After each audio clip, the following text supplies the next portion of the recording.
My name is Helen Sims, aka the Old Storyteller, from here in Belzoni, Mississippi, on the front porch of the Shotgun Shack in the Reverend George Lee and Fannie Lou Hamer Civil Rights Museum, in Belzoni, in the country, the dirt roads of the cotton field.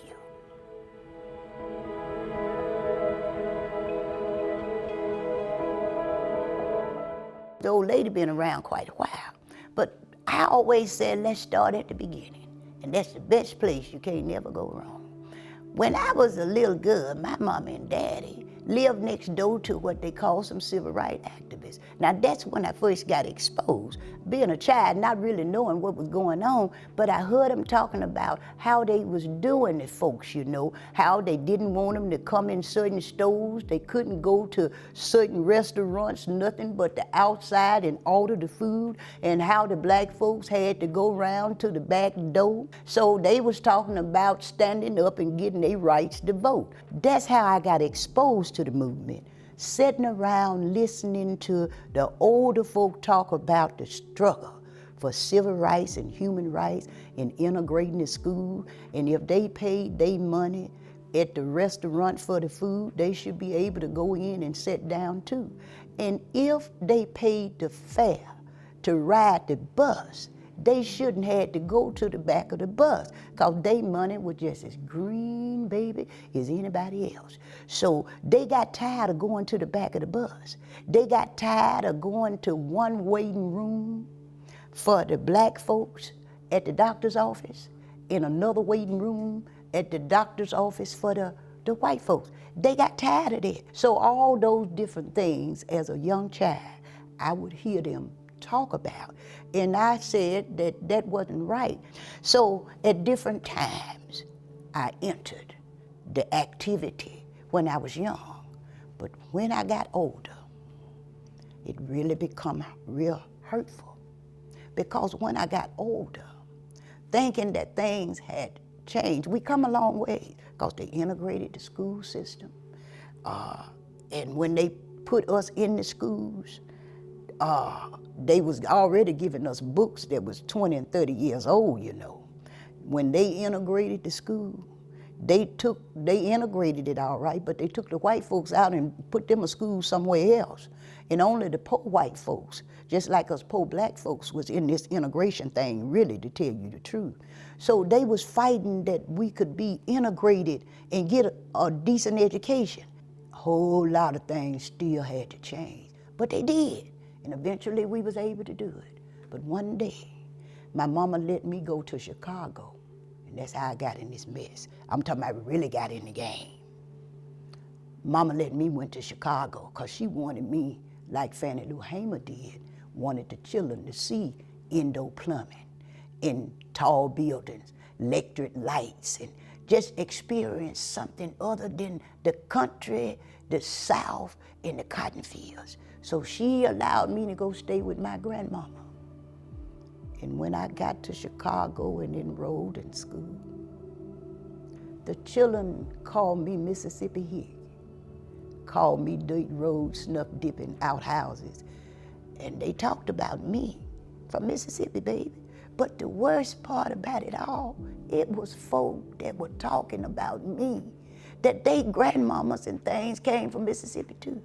But they had some kind of complex, baby, some kind of problem that they could make fun of folk like me from Mississippi.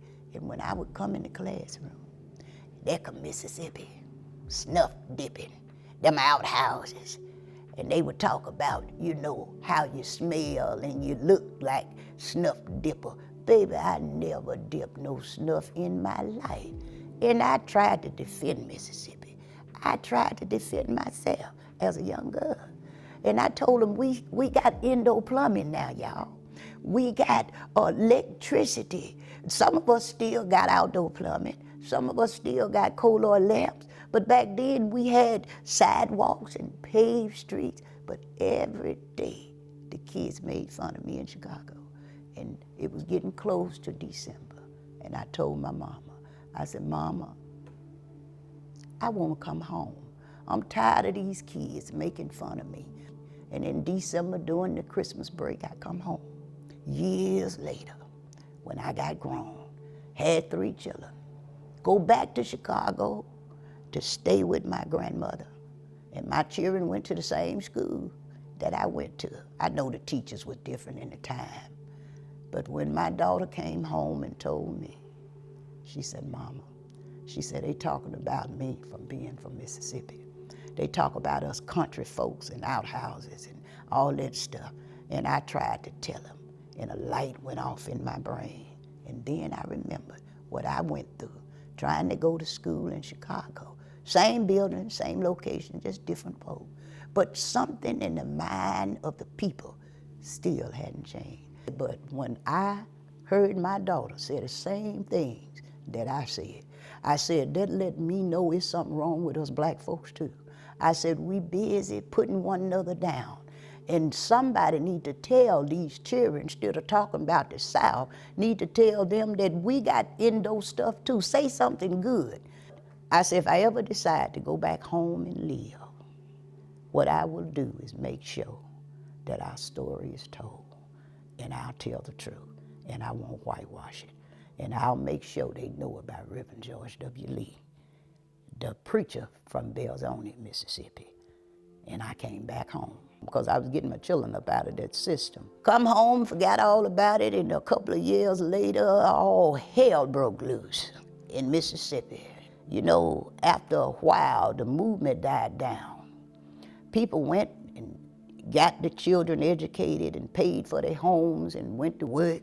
And they went on off to different places after they had got us so far along the movement. And I made a vow to do the Reverend George Lee Museum, to get involved in stories like his and others. And when people needed somebody to speak up or go get a law or say, y'all done wrong, me, Sammy Sutton, and 12 or 13 more of us would stand up and speak up.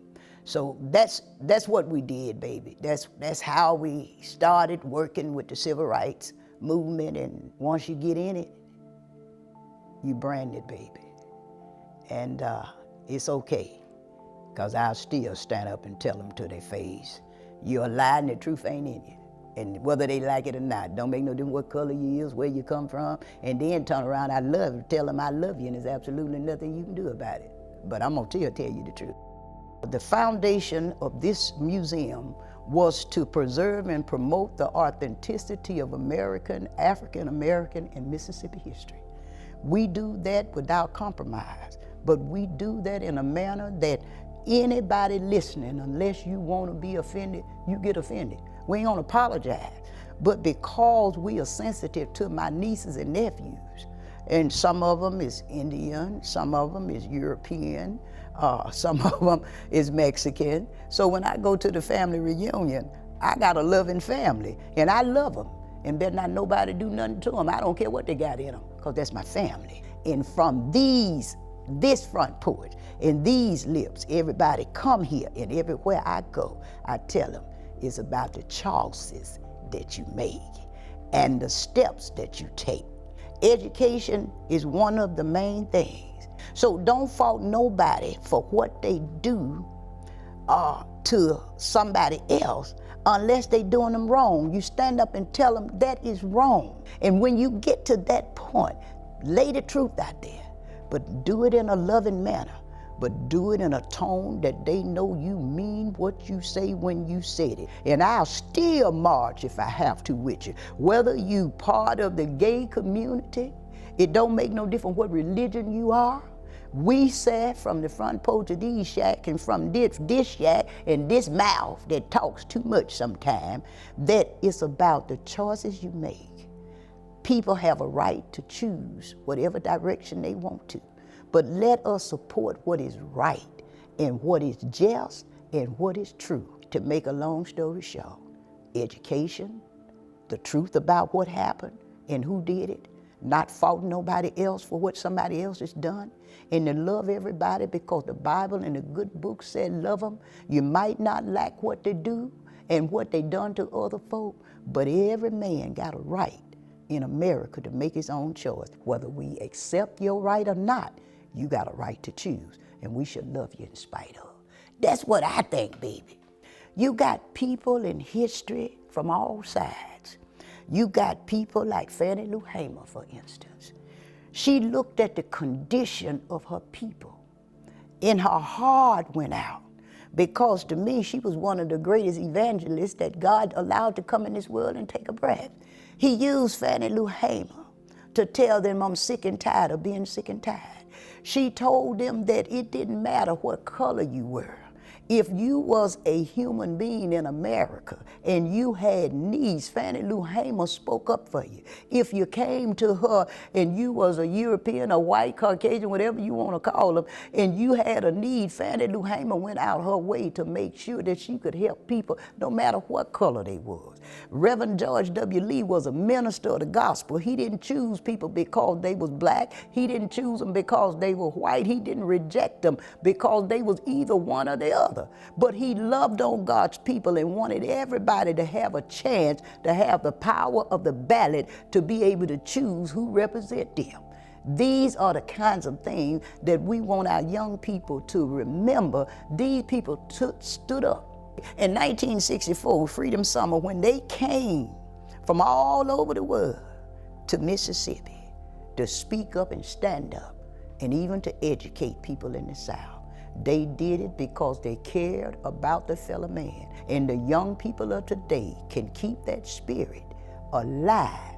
That torch been passed to them, it's in their hands. And I say to the young people of today, follow in the footsteps of those ancestors that came before you. You can't go wrong. And to the older people that may not understand what role they can play today, these young people that's standing up for humanity do not need to stand alone, but they need our elders. Whether you're 30 years old in their years or 10 years old in their years, you need the elders to stand up and support them financially. If they need buses, trains, whatever they need, you need to be the backbone of the foundation of the new generation and the frontier, the new frontier of the civil and human rights struggle for equal justice in America. That's what you need to do. Don't let fear stop you from walking and standing on faith. That hope lives in each of us, and we all still got a role to play. The struggle is still afoot. We're still fighting. The victory is not won yet, but we are gaining ground. And every victory that we gain, it seems like the enemy trying to take. But do not allow him to get away with it. How do we do that? Our young people stand together all over the United States. You all begin an organization where each organization contact another organization, where that all of you come together as one unified group. And when you come together as a unified group, respecting each other, because we need unity, we need to come together. There's power in numbers and there's power in strength. And that's how we're gonna whip this thing back into shape.